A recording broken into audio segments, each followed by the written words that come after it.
Préserver les ressources en eau, réduire les émissions de CO2 ou encore sensibiliser les plus jeunes au gaspillage alimentaire. En 2014, le département de la Savoie a souhaité mettre en lumière 19 actions phares dans son rapport de développement durable, dont 2 lui ont valu d'être primé au concours développement durable et éco-responsabilité en Rhône-Alpes. Retour sur 4 de ces actions, en commençant par le télétravail. Habitant Albertville, Sylvie a opté cette année pour le télétravail. Désormais 2 jours par semaine, elle délocalise son bureau de Chambéry à la direction territoriale d'Albertville et économise ainsi 45 minutes de trajet quotidien. Même en partant à 17 h, je peux prendre des rendez-vous, chose qui était beaucoup plus compliquée précédemment, les médecins, tout ce qu'on doit faire en dehors du travail. Et là, c'est quand même un confort de vie, j'ai plus à poser de RTT et grouper des rendez-vous. Moins de stress, moins de pollution. Depuis quelques mois, cette organisation du travail a fait ses preuves au sein du conseil départemental, du côté des employés comme des chefs de service. Ce qu'on a pu constater dans le bilan de l'expérimentation, c'est que finalement tout le monde est gagnant, c'est-à-dire que le télétravailleur est mieux au travail donc parce qu'il économise du temps, de l'énergie et finalement il est mieux à son travail, donc plus efficace. Le chef de service aussi s'y retrouve généralement parce que ça oblige à mieux organiser le reporting, d'organiser plus de réunions de façon plus construite, donc en termes de management c'est mieux aussi. Et puis souvent l'équipe aussi s'y retrouve et puis ici on voit aussi à la DT Albertville que l'équipe d'accueil s'y retrouve aussi parce qu'elle découvre un nouveau métier. Et donc, en termes de transversalité, nous, on y trouve aussi tout un intérêt. Comme Sylvie, 53 agents travaillent à distance en Savoie, à domicile ou sur l'un des 7 sites mis à disposition par la collectivité. Bénéfice supplémentaire, 2,6 tonnes de CO2 économisées en une année. Préserver son environnement, c'est aussi maîtriser sa consommation alimentaire pour réduire ses déchets. Au menu à midi, friand au fromage, bœuf, carottes et fruits. Mais dans cette cantine du collège du Beaufort, comme partout ailleurs, beaucoup de ces aliments finiront à la poubelle. Pour lutter contre le gaspillage alimentaire, le département mène des campagnes de sensibilisation à l'aide de cette table de tri équipée d'une balance. Objectif, gaspiller moins pour manger mieux. L'idée étant de pouvoir avoir un vrai projet d'établissement et de pouvoir relayer ces questions sociétales au sein des classes et de pouvoir amener les collégiens à réfléchir justement à ce gaspillage alimentaire dans leur intérêt et de pouvoir justement après proposer des produits de qualité dans les assiettes au travers de produits locaux, de produits bio.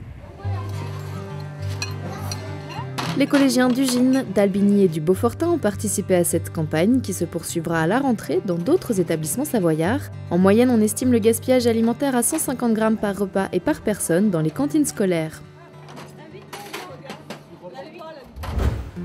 Le gaspillage n'est pas uniquement dans nos assiettes, il est aussi à nos robinets.